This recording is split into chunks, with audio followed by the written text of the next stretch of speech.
First of all, I mean, you were there on the scene in 1994, and there's all this talk that this election is similar to the 94 election. Do you see those parallels at all? I certainly see some parallels. There's a lot of frustration with where the country is going. In 1994, the president's approval rating was below 50%, which it is now for President Obama.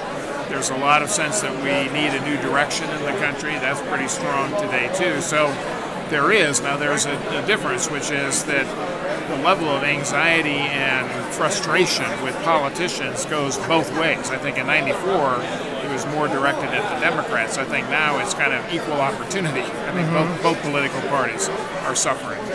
So when you look into the crystal ball, what do you think is going to happen in November? Do you think it's going to be this Republican wave? I think in the next month, there's a good chance that Democrats will stabilize some of these races, but we're going to end up, no matter what, with a very divided Congress. It'll be slightly Democratic or slightly Republican. You could probably make a case for either direction, but neither party is going to win a blowout election and have enough of a coalition to really do something unless we begin to reconstitute the center of the political spectrum and get people who are common sense and have some appreciation for business and industry. We've got to get them to begin stepping up to the plate and helping set the direction for the country. What do you think about the Tea Party? I think there are many Tea Parties. I think that it's a very diverse movement, and I have appreciation for a lot of what some of them say. Some of what they say strikes me as goofy. But such as? Well, some of the things,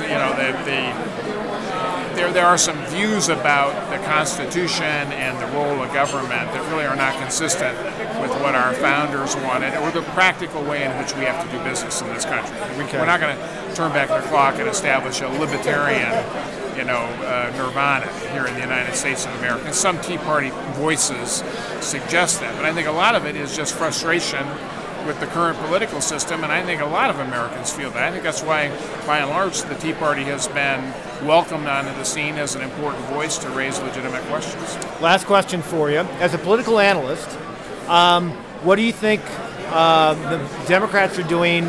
Are they committing mistakes, and what kind of mistakes are the Republicans committing as we get to the election?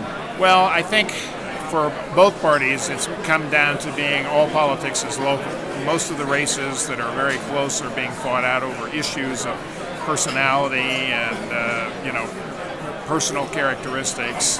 There's not any one dominant theme nationally that suggests the direction of the country. And I think that's both good and bad. It makes it, so it's going to be who runs the best campaign locally is going to get elected. But I think it also means that in January next year, when the new Congress comes in, it's not going to be clear what their agenda is going to be.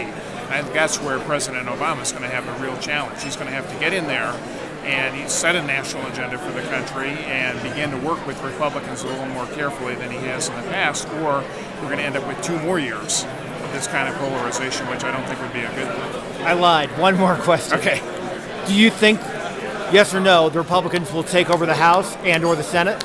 I do not believe that Republicans are going to take over the House or the Senate. Definitely not the Senate. I think there's a chance they could take over the House, but probably not. Mike McCurry, thank you very much. Okay. All right.